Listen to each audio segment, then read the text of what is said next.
ഇതാ കരാമല്ലൂർ സ്റ്റോപ്പ്. ഓ, കരാമല്ലൂർ.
അറിയോ എന്നെ?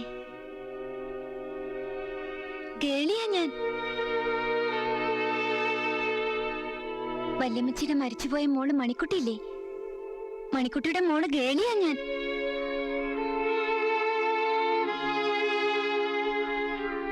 നിക്കി വല്യമ്മച്ചി, ഞാനെടുക്കാം.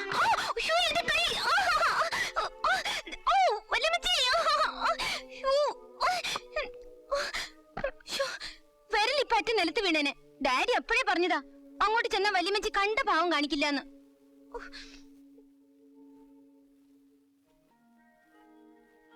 Hi, what a beautiful house. വല്യമ്മച്ചി ഇവിടെ ഒറ്റയ്ക്കാ? പണ്ട് മുതലേ ഞാൻ ഡാഡിയോട് ചോദിക്കും എന്റെ മമ്മിയുടെ വീട് എവിടെയാണെന്ന്. ഡാഡി പറയുകയില്ല. കഴിഞ്ഞ വർഷം എക്സാം കഴിഞ്ഞ് ഞാൻ ബൈക്ക് ഓടിച്ച് പോകുമ്പോ എനിക്കൊരു ആക്സിഡന്റ് ഉണ്ടായി. തലയ്ക്ക് ചതവ് പറ്റി ഞാൻ ഹോസ്പിറ്റലിൽ കിടന്നു. ഡാഡി ഉൾപ്പെടെ എല്ലാവരും കരുതി ഞാൻ മരിച്ചു പോകുന്നു. ആ സമയത്ത് ഞാൻ ഡാഡിയെ നിർബന്ധിച്ചു.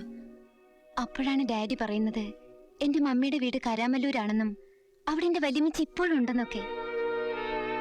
എനിക്ക് തോന്നുന്നത് അതിൽ പിന്നെ ഒരു 20 എഴുത്തെങ്കിലും എഴുതിയിട്ടുണ്ടെന്നാ.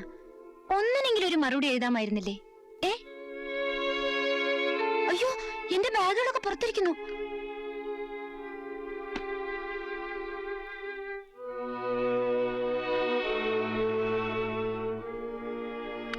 ഡൽഹിയിൽ നിന്ന് പുറപ്പെട്ടിട്ട് 4 ദിവസമായി. ഒറ്റ യാത്രയായിരുന്നു. ഒന്ന് കുളിക്കണമല്ലോ വല്യമ്മച്ചി. എവിടാ കുളിമുറി? ഇതെന്റെ വീടാണ്. ആർക്കും കുളിക്കാനും കളിക്കാനുള്ള സ്ഥലമല്ല ഇത്. അതിന് ഞാൻ വല്യമ്മച്ചിയുടെ മോളല്ലേ? അതൊന്നും എനിക്കറിയണ്ട. 17 വർഷങ്ങളായി ഒറ്റയ്ക്കാണ് ഞാനിവിടെ.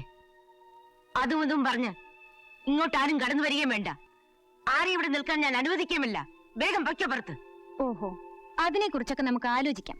തൽക്കാലം അടിയന്തരമായി എനിക്കൊന്ന് കുളിച്ചേ തീരൂ. ദേഷ്യപ്പെടണ്ട, അമ്മയില്ലാത്ത പാവം കുളന്തയല്ലേ ഞാൻ.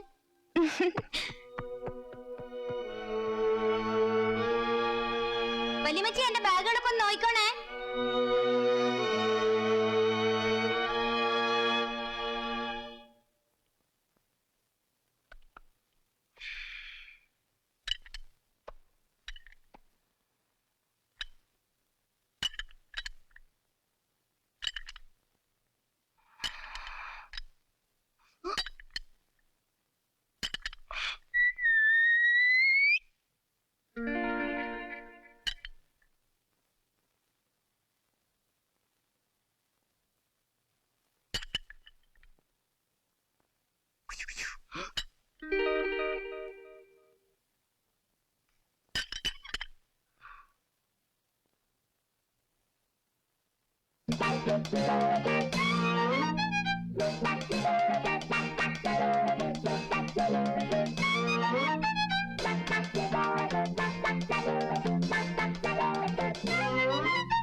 വല്യമ്മച്ചി.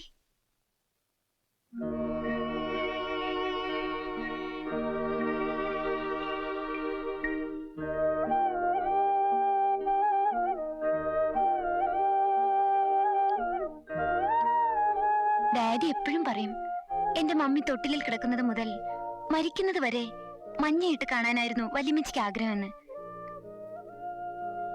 എനിക്ക് മഞ്ഞ ഇണങ്ങുന്നുണ്ടോ വല്യമ്മച്ചി?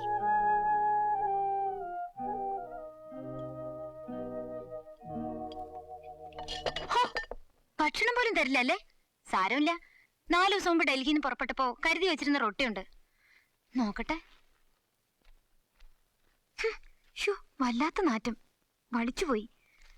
ആ അല്ലേലിപ്പോ ഒരു നേരം കഴിച്ചില്ലെന്ന് വെച്ച് ആരും ചാകാനൊന്നും പോകുന്നില്ല.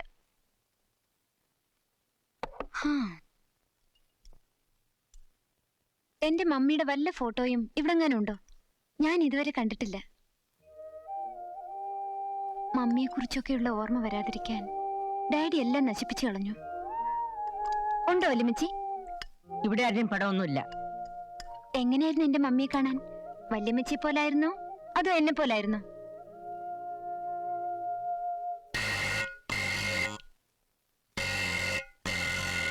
ബെല്ലടിക്കുന്നു, വാതിക്കൽ ആരും വന്നിട്ടുണ്ട്. ഞാൻ പോയി നോക്കാം. വേണ്ട വേണ്ട, അത് അപ്പുറത്തെ കുറെ മായിന്ദ്ര പിള്ളനാണ് എന്നെ ശല്യപ്പെടുത്താൻ. നിന്നെ പോലെ തന്നെ അവരും. ചെല്ല് ചെല്ല്, പോയി വാതിൽ തുറന്നു കൊടുക്ക്. എന്നിട്ട് അങ്ങനെ അങ്ങ് പൊയ്ക്കോ. എനിക്ക് നിന്നെ കാണേ വേണ്ട.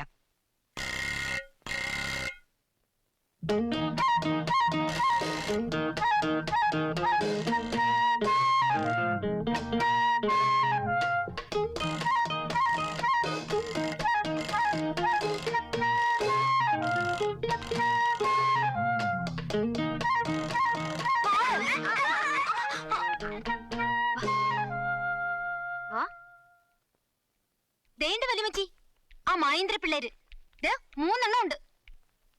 1 2 3. എടാ, നീയൊക്കെ നിന്റെ വല്യമ്മച്ചി ശല്യപ്പെടുത്തോ? നീ ഇല്ല. നീ ഇല്ല. നീയോ? ശല്യപ്പെടുത്ത എന്ത് ചെയ്യും? എടാ കൊള്ളാലോ നീ. നിനക്ക് പറ്റിയ ശിക്ഷ എന്റെ അടുത്തുണ്ട്.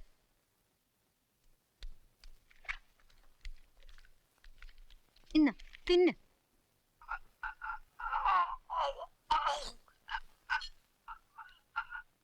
ഇവിടെങ്ങാനും തുപ്പിയ കൊല്ലും ഞാൻ. ആ വല്യമ്മച്ചി, ഇവന്മാരെന്തോ ചെയ്യേണ്ടത്? വെട്ടിക്കൊല്ലട്ടെ അല്ലെ മൂക്ക് ചുറ്റി ഉപ്പിലിടട്ടെ? ഓ, ഒന്ന് പോകാമോ എന്റെ മുന്നിൽ നിന്ന്? വാടാ, നീയൊക്കെ ഇങ്ങോട്ട് വാ.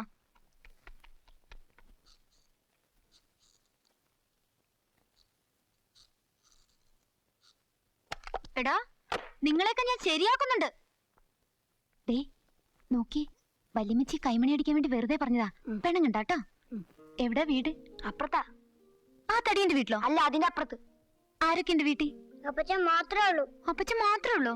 എന്ത് ചെയ്യുന്നു? ഹെഡ് മാസ്റ്ററാ. എടാ പരട്ടകളെ, ഹെഡ് മാസ്റ്ററിന്റെ മക്കളായിട്ടാണോ ഈ ബെല്ലടിക്കാനും വൃത്തിയോട് കാണിക്കാനും ഒക്കെ നടക്കുന്നത്? എന്തോ നിന്റെ പേര്? Jacob Alexander. നിന്റെയോ? ഉണ്ണി അലക്സാണ്ടർ. ഗുഡ്. ഞാൻ നിന്നെ ഉഷ അലക്സാണ്ടർ എന്ന് വിളിക്കും. ഉഷ. നീയോ? Jo Alexander. നമ്മൾ ഇനി ഫ്രണ്ട്സ്. എനിക്ക് ഈ നാടൊക്കെ ഒന്ന് കാണണം, നാട്ടുകാരെ കാണണം, കുറെ സാധനങ്ങളൊക്കെ വാങ്ങണം. ഇന്ന് വൈകിട്ട് 5 മണി കൂട്ടുകാരായിട്ട് പോവാം.